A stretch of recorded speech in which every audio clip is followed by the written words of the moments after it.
Bon, salut les gars. Alors, on est le 12 décembre. On commence ce mois de décembre le 12. Et j'ai reçu un colis de la Fnac. Alors, voyons voir ça. Ok, donc il y a un seul steelbook. Ah oui, donc c'est le Spielberg. Alors, le cutter. Donc, c'est le nouveau steelbook. Alors, je sais pas s'il y avait eu un steelbook en France. Je sais qu'il y a un joli steelbook avec un type cadre et tout. Mais je crois pas que ce soit une ancienne édition française, donc j'ai l'impression que c'est le premier steelbook qu'on aura en France pour ce Spielberg. Alors en plus c'est un Spielberg que j'ai pas vu, donc je suis content de le rentrer celui-là.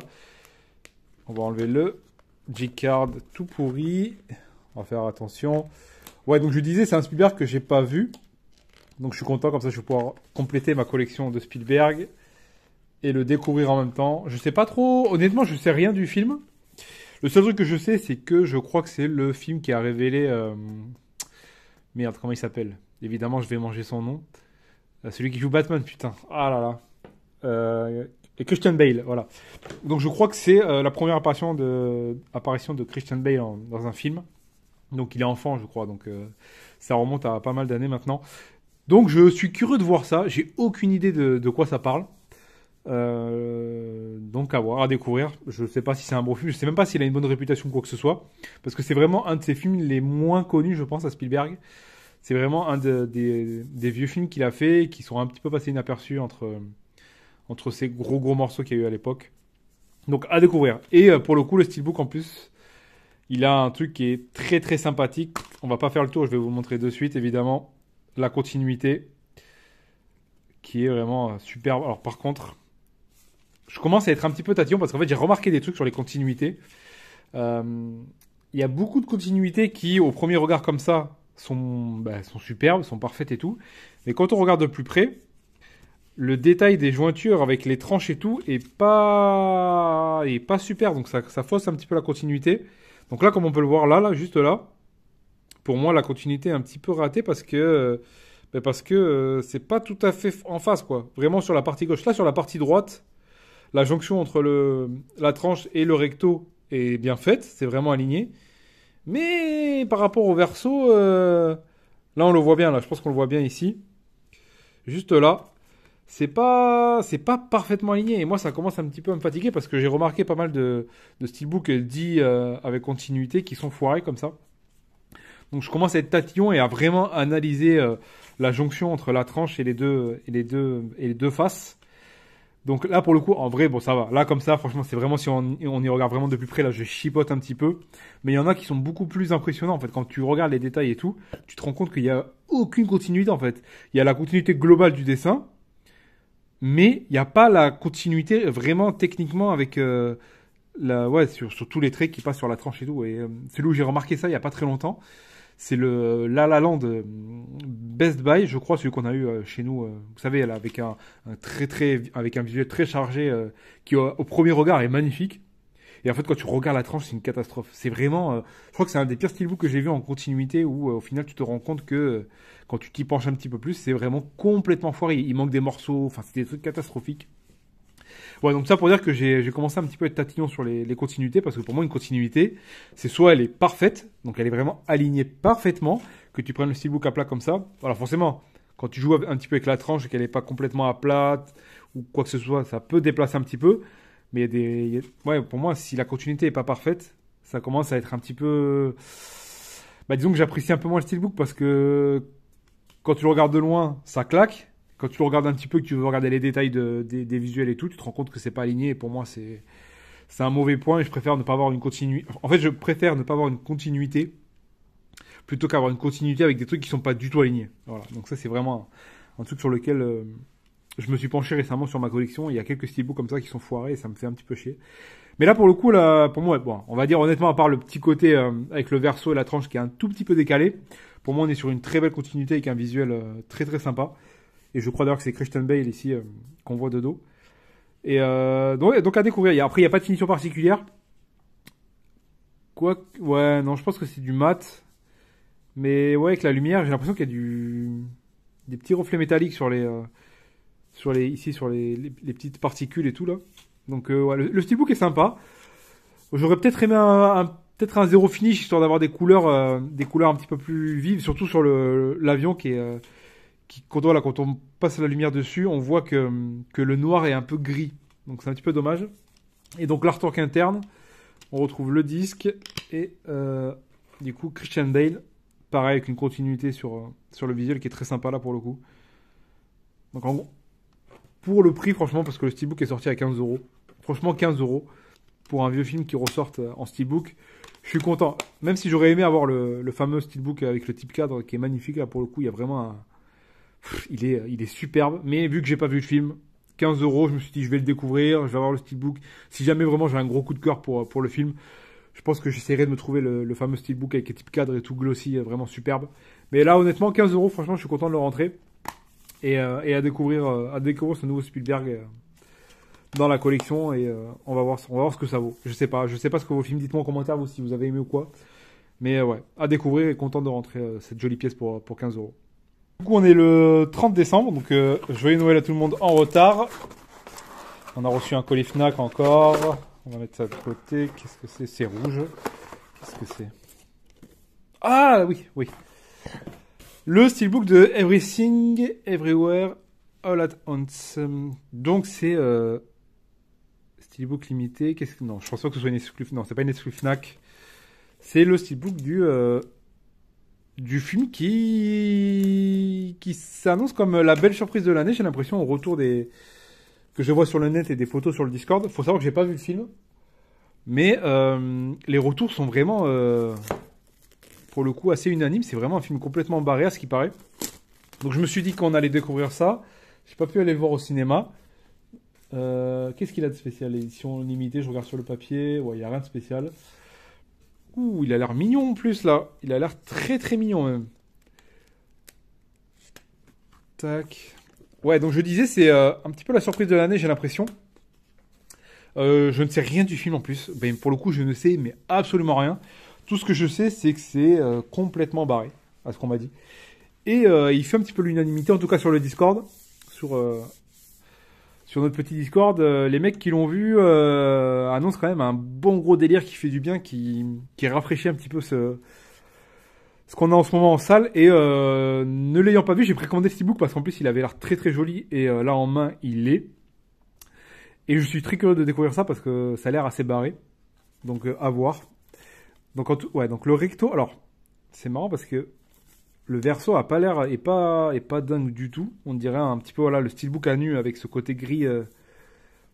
C'est pas exceptionnel. Par contre, il y a écrit un film des Daniels. Quoi? Un film des Daniels? Qu'est-ce que c'est des Daniels? Attends, je regarde sur le flyer. Il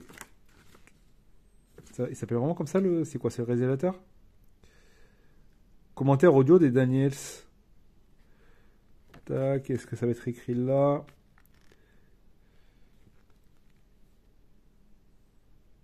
Je sais pas du tout. Hein. Ouais, c'est ça, un film des Daniels.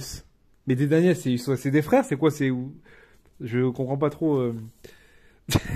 Oui, c'est même écrit sur le recto. Est-ce que c'est son nom, son prénom? D? Mais je pense pas. Non, ça doit être je sais pas, des frères ou des sœurs. Donc je sais pas trop. Mais ouais, donc le verso là, là en le prenant en main, le verso est un petit peu, je trouve qu'il fait un petit peu tâche par rapport au recto, qui je trouve superbe. Donc on retrouve ce gris métallisé qui est sur le verso, juste en fond là, et après on a un visuel assez chargé.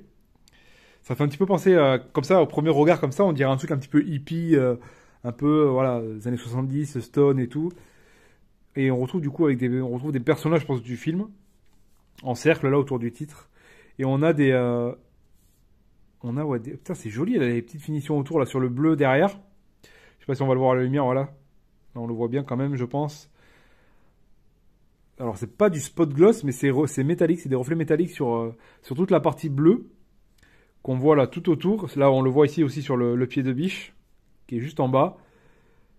Est-ce qu'il y en a d'autres? Ouais, non, je vois que le pied de biche. C'est marrant, il y a que le pied de biche en sur. Ah si, il y a la clé ici là. Pareil, qui est en reflet métallique. Et il est pas mal, hein. J'aime bien ce visuel là. Ça fait un petit peu un petit truc genre stone, hippie et tout. Donc je sais pas si c'est cohérent avec le film. Mais on a un recto hyper chargé en couleur, en visuel. Il y a beaucoup d'informations. Parce qu'on peut le prendre en fait, voilà, on peut le retourner et avoir quand même la même conception du steelbook. Vu que c'est construit en cercle. Parce que là, on le voit, même là, les personnages sont à l'endroit quand on met le steelbook à l'envers et tout. Donc il y a vraiment un délire tout en circulaire. Et on a ce verso qui est vraiment pas... que je trouve qui fait un petit peu tâche. Donc on a vraiment... ouais. Si je le mets à plat, ça va être, je pense, encore plus visible. Tac. Ah, c'est A24 qui fait ça, ok. A24 en ce moment qui sort des bons films, j'ai l'impression. Voilà. Donc là, ça fait vraiment... c'est très bizarre, hein. Ça fait... c'est vraiment le jour et la nuit, quoi. Il y a un côté hyper chargé en couleurs, avec des finitions. Là, on le voit même sur le titre. J'avais pas fait gaffe au titre. Ouais, surtout le bleu du titre et tout, là, c'est vraiment le recto est vraiment cool. Et on a ce verso qui est très particulier, comme ça, en gris. Je sais pas, on dirait qu'il manque quelque chose. Il y a des yeux en plus, alors ça a sûrement un rapport avec le film, mais ça a l'air complètement barré. Le visuel donne un petit peu idée du film par rapport à ce qu'on m'en a dit. Et on retrouve, alors, en plus, les CD sont jolis, hein. Franchement, les disques sont jolis, avec des sérigraphies colorées, avec des symboles asiatiques. Tac. Par contre, je sais pas où c'est indiqué, où est le 4K, où est le Blu-ray. Ah oui, c'est juste là. Alors c'est vraiment écrit en tout petit, donc il n'y a pas d'informations sur le disque. C'est sympa, ça, pour le coup, d'avoir un visuel vraiment travaillé sur le disque et que les informations soient marquées vraiment. Là, on le voit, là, juste ici. Juste là, que c'est le 4K. Mais c'est vraiment hyper léger, les informations. C'est à peine visible. Il faut vraiment y jeter un coup d'œil. Et du coup, on se retrouve avec des disques qui sont jolis, quoi, avec une belle sérigraphie. Et on retrouve d'ailleurs sur le... Attendez, mais... Donc ça, c'est le Blu-ray. Ok, donc là, sur le Blu-ray, on retrouve le visuel du recto. Et sur... Alors du coup, ça, c'est le 4K. Alors où est-ce que c'est indiqué que c'est le 4K? Ah voilà, c'est juste là. C'est vraiment très très fin. Mais ouais, du coup, on se retrouve avec des disques, je trouve, qui ont de la gueule. Vraiment, on en retrouve le visuel du recto. Et du coup, l'artwork interne, pareil. Donc là, pareil, ça me parle pas du tout. Mais très joli, très coloré. On retrouve encore cette vibes un petit peu japonaise, asiatique, colorée et tout. Donc on est dans la cohérence là pour le coup. Et au final, le steelbook est très joli, mais du coup le verso, je trouve qu'il fait un petit peu tâche en fait. C'est dommage parce que tout l'artwork interne, les disques, le recto sont vraiment dans la même veine, avec ce gros travail de couleur chargé d'informations visuellement. Il y a beaucoup de choses à voir et tout. Et je pense qu'il est d'ailleurs à l'image du film complètement loufoque et tout. Et on a ce verso qui est... ça tend un petit peu comme un cheveu sur la soupe, quoi. C'est particulier. J'ai du mal à comprendre. C'est dommage. J'aurais aimé avoir une continuité sur des couleurs. Pareil, un verso un petit peu chargé en couleurs et tout. Ça aurait été sympa. Mais bon, à découvrir. À découvrir le film parce que vu les retours, ça m'a l'air d'être du tout bon. Et puis A24 en ce moment, j'ai l'impression qu'ils sortent vraiment que des bons films. Un petit peu en plus des films un petit peu décalés, un petit peu qui sortent de ce qu'on a l'habitude de voir, un petit peu des sentiers battus de tout ce qu'on a au cinéma depuis quelques temps. Donc je pense que celui-là, je vais vite me le regarder. Et le steelbook, ouais, content, juste ce petit verso qui est un petit peu dommage, mais bon... Ouais, je comprends pas en fait ce gris. En fait, c'est surtout ce gris, c'est pas forcément le visuel en soi, parce qu'il a peut-être une signification, donc on retrouve le titre et ses yeux là, je sais pas. Il n'y a pas de finition particulière à part que... il y a ce gris métallisé, on dirait vraiment le steelbook à nu, mais bon, c'est dommage, franchement c'est dommage, je comprends pas trop, mais bon. Dans la globalité, le steelbook est sympa, à voir le film, ce que ça vaut, mais content quand même de le rentrer celui-là. Et du coup, on finit ce mois de décembre, le 31 décembre, j'ai reçu un dernier colis avant la fin de l'année, donc ce sera le dernier steelbook de l'année, et en plus c'est un steelbook qui vient de chez nos amis Zavi, qui s'inspirent des plus grands en prenant... une superbe protection pour un steelbook, là vraiment chapeau les gars, franchement Zavi c'est de mieux en mieux. Heureusement qu'il vous reste que quelques exclus pour qu'on continue à acheter chez vous, hein. C'est parce que là c'est inacceptable d'avoir un truc comme ça pour un steelbook que tu payes 35-40 euros. Et donc on finit le mois bim avec le steelbook de Shrek 2 en 4K et si je me souviens bien, le visuel est très très bon parce qu'il y a une magnifique continuité normalement, enfin j'espère qu'elle sera réussie. Voyons voir ça. Alors déjà on va vérifier l'état, voir s'il n'a pas morflé pendant le voyage dans cette superbe protection made in Zavi en collaboration avec Amazon. On enlève le petit flyer. Tac. Allez. Hop là. Donc on fait vite fait le tour. Ok. Nickel, pas de...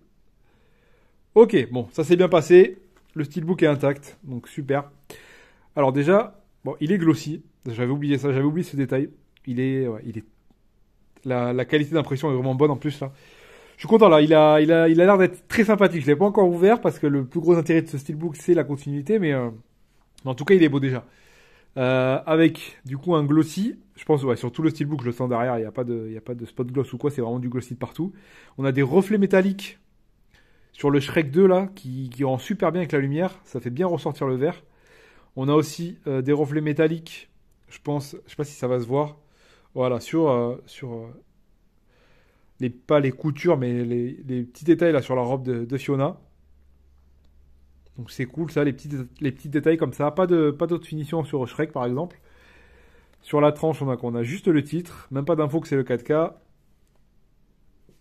Il veut pas faire le focus évidemment, que c'est trop fin. Et sur le verso, on a notre ami Lan et le chat. Et du coup, on a toujours ce petit travail des petites finitions en reflet métallique sur le petit détail de l'épée. Mais rien de plus, il y a juste cette partie sur l'épée là qu'on voit.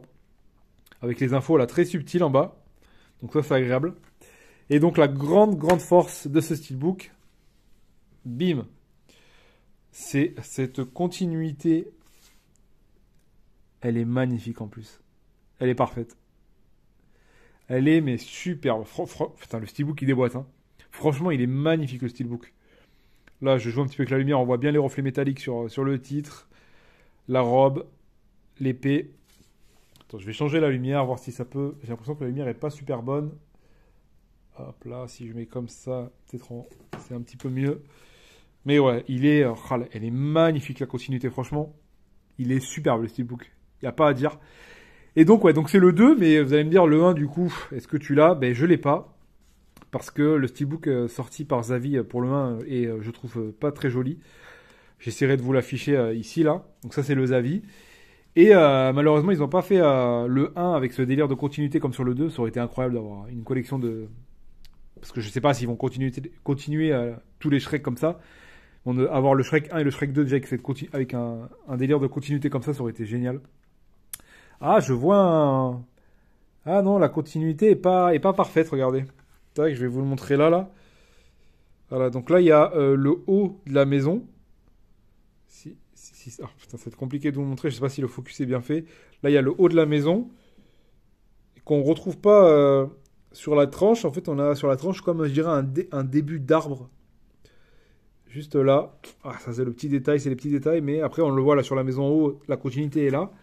Mais il y a que sur cette partie-là là, que je vois que la continuité n'est pas continuée. Parce qu'après, ouais, sur les chemins et tout, sur les ombres, la continuité est réussie. Mais ouais, donc je disais, c'est dommage qu'il n'y ait pas eu le premier sorti dans ce délire-là, avec une continuité et tout. C'est très très dommage. Le steelbook Zavvi est pas beau, je trouve. Et du coup, vu que j'ai le 2 en 4K, je vais quand même me procurer un steelbook du 1 en 4K. Mais par contre, je pense que je vais jeter mon dévolu sur le steelbook. Alors, je crois que c'est Best Buy, mais en tout cas, c'est un steelbook américain que je vais vous afficher là, qui est, je trouve, déjà plus sympa que le Zavvi. Et qui a l'avantage, surtout le très gros avantage, le steelbook américain a la version française que le steelbook Zavvi n'a pas. Et pour moi, Shrek, c'est en français, quoi. C'est avec la voix d'Alain Chabat, c'est avec la voix d'Eddie Murphy sur l'âne et tout. J'ai pas encore fait le visionnage en VO. Je le ferai pour voir s'il y a quand même le même feeling sur. Je pense que c'est surtout sur l'âne, la voix d'Eddie Murphy qui fait vraiment qui rajoute ce côté un petit peu débile de l'âne, un peu niais et tout, je trouve incroyable. La VF de Shrek est incroyable. Et du coup, par contre, alors, ce qui est très bizarre, c'est que sur le steelbook du 1, Zavvi, il n'y a pas la VF. Sur le steelbook du 2, sur celui-là, la VF est présente. Ouais, donc là, on le voit là, English DTS X et French. Voilà, par contre, le seul problème, c'est qu'il y a une VF, mais je crois que c'est une VF... c'est même pas du DTS ou un truc comme ça, c'est genre du 640 kilobits par seconde. Enfin, c'est un truc, c'est catastrophique. Mais je voulais quand même l'avoir pour le plaisir d'avoir la possibilité de voir le film en 4K et avec quand même la VF de Alain Chabat et tout ça. Donc, mais je me le regarderai quand même en VO pour dire rien que profiter du DTX, du DTSX, pardon, et voir ce que ça vaut en VO. Et donc, ouais, on a une magnifique continuité. Pour le coup, là, je le trouve superbe. Et du coup, à l'intérieur, on a le 4K. Le Blu-ray avec le chat. Et pareil, encore un visuel en continuité. Superbe. On voit Shrek et Fiona. Franchement, c'est très très cool. Le steelbook est vraiment superbe, je trouve. La continuité est vraiment magnifique. Il n'y a pas à dire. Le steelbook glossy. En fait, il manquait plus qu'un petit débossage ou embossage sur le titre. Mais déjà, il n'y a pas d'embossage ou de débossage. Mais il y a quand même voilà, le petit souci du détail avec une finition en reflet métallique. Donc ça, c'est appréciable. Et je trouve le steelbook, mais je le trouve magnifique. Franchement, il est superbe. En plus, la qualité d'impression est bonne. C'est vraiment... c'est pas flou, ça fait pas un petit peu... Il n'y a pas ce côté vieille 3D qu'a peut-être le film d'ailleurs, parce que je ne l'ai pas revu depuis des années, mais est-ce que la 3D n'a pas mal vieilli? À voir. On reverra ça au visionnage. Mais en tout cas, le steelbook est vraiment, mais vraiment magnifique. Je le trouve superbe. En plus, il y a les petits reflets métalliques et tout, vraiment superbe. C'est dommage qu'on n'ait pas le 1 comme ça. À voir ce qu'ils vont faire pour le 3 et le 4. Mais en tout cas, très content de le rentrer. Il est mais vraiment magnifique. Il m'a coûté, je crois, 35 €. Mais pour le coup, je trouve le steelbook parfaitement réussi. Franchement, il n'y a pas de défaut, à part la micro-continuité qui est foirée sur un détail. Mais sinon, le steelbook est vraiment magnifique. Et puis Shrek, j'adore. Franchement, j'adore Shrek. Shrek 1, Shrek 2, je me souviens, ils sont géniaux. Le 3 et le 4, je crois que c'est un petit peu en dents de scie, ça commence à baisser. Mais dans l'ensemble, j'aime beaucoup le personnage de Shrek et l'univers. Donc très content de l'avoir et j'espère avoir une collection des 4 en steelbook. Donc ouais, très très bel achat du mois. Et on finit le mois et l'année en beauté, quoi. Bon, du coup, on se retrouve pour ce petit bilan d'un petit mois de décembre. Donc on a eu que 3 achats. 3 sorties d'ailleurs, en plus pas d'occasion. Donc on finit l'année sur un petit mois tranquillou avec 3 pièces. Mais 3 belles pièces, donc surtout une très belle pièce pour moi qui est le steelbook du mois. Et pour moi, il n'y a pas photo, honnêtement. Le Empire of the Sun est sympa, la continuité est là, est cool, mais il n'y a pas de finition particulière. Everything Everywhere All at Once, il y a le verso qui gâche un petit peu, je trouve, le steelbook qui, dans l'ensemble, est sympathique avec beaucoup de couleurs et tout, ça c'est appréciable. Beaucoup d'informations et tout, donc c'est un joli steelbook. Mais pour moi, il n'y a pas photo. Hein. Le steelbook du mois, c'est ce magnifique Shrek 2 là, avec une continuité que je trouve absolument incroyable, glossy, reflet métallique. Continuité pareil à l'intérieur, vraiment une très très belle pièce pour finir ce mois de décembre et pour finir l'année 2022. Donc pour moi, il n'y a pas photo. Shrek 2, pièce du mois, c'est le steelbook de décembre. Et là, je pense qu'on sera tous d'accord, il n'y a pas de doute là-dessus. Il est vraiment magnifique. Et puis ce plan d'ensemble là, avec même la construction du visuel, avec les personnages en premier plan, et puis toute la profondeur qui amène vers le château et tout. Avec des couleurs mais magnifiques et tout, les couleurs sont très très bien rendues. Vraiment le petit souci du détail des reflets métalliques et tout, c'est vraiment une très très belle pièce dans la collection. Je le trouve vraiment mais superbe. Et puis même le recto est super classe en fait, juste avec Shrek et Fiona comme ça, comme sur une photo. Et le titre en plus. On aurait aimé qu'il n'y ait pas le DreamWorks, mais bon, ça c'est vraiment le petit souci du détail. Mais en tout cas ouais, une très très belle pièce pour moi pour ce mois de décembre et il n'y a pas photo pour le steelbook du mois de décembre, c'est celui-là. Et du coup, vu qu'on a fini l'année, là c'est ma première année en présentation d'achat steelbook, et je vais faire une vidéo bilan de l'année des achats, et surtout en même temps dans la même vidéo faire un petit duel pour savoir quel est le steelbook de l'année 2022 que j'ai acquis, pour voir quelle est la pièce maîtresse de l'année, en reprenant chaque steelbook du mois, et faire comme un petit tournoi pour savoir quel est le steelbook de 2022 de ma collection en achat. Donc ça, je vais sortir ça, je pense, très très vite après la vidéo achat. Donc ouais, on verra ça, on fera un petit bilan, voir combien j'ai acheté de pièces pour voir, parce que j'ai aucune idée de combien j'ai acheté de steelbook depuis que je fais les vidéos. Et comparer nos petits steelbooks du mois depuis le début et élire enfin le steelbook de l'année 2022 avant d'attaquer l'année 2023 avec une année entière, vu que j'ai commencé 2022 je crois en avril. Voilà, donc on est un petit peu biaisé, il nous manque 3 mois. Mais voilà, donc on fera une petite vidéo bilan qui arrivera très très très vite après la vidéo achat et on élira le steelbook de l'année. J'ai quelques steelbooks en tête qui m'ont marqué, donc dont je me souviens, et d'autres je me souviens pas. Je me souviens pas de quel est le steelbook du mois particulièrement, mais il y en a un ou deux là que j'ai en tête et qui vont, je pense, être très très bien placés. Donc à voir. Je pense quand même que je ferai un petit classement même de tous les steelbooks du mois pour voir qui gagne enfin ce petit steelbook de l'année. Quand même un petit titre honorifique, sympathique. On verra ça. Bon, et les gars, je vous dis à très vite parce que je pense que je vais tourner la vidéo bilan juste après là. Et comme ça, on pourra attaquer l'année 2023 entièrement sur 12 mois avec janvier. Je crois qu'en plus, janvier, alors de mémoire, je crois que janvier, il n'y a pas grand-chose de prévu. Je crois que le décembre-janvier, c'était une petite période un peu creuse, enfin pas des trucs intéressants pour moi. Mais après, ça va commencer à repartir là, en février-mars. Je crois qu'il y a beaucoup de choses qui arrivent. Donc ça promet une belle année 2023 encore. Et surtout, j'ai des gros trucs qui arrivent en premium. Donc je pense que la chaîne va reprendre un rythme avec des premiums et tout. Parce que là, ça fait 2-3 mois que je reçois plus grand-chose en premium. Enfin, en tout cas en premium que je garde. Donc là, on va rattaquer avec une année 2023 qui s'annonce assez exceptionnelle au niveau premium. Mais ça, on verra ça au moment venu. Bon allez les gars, je vous dis à la prochaine et bonne année. En retard parce que la vidéo sera sortie après. Mais là, on est le 31. Je viens de recevoir le Shrek. Ce soir, c'est le réveillon. Je vous dis à l'année prochaine. Il fallait la faire, la vanne. La fameuse vanne. À l'année prochaine et je vous souhaite plein de steelbooks, plein de belles pièces. Et on se retrouve vite les gars. Allez, ciao.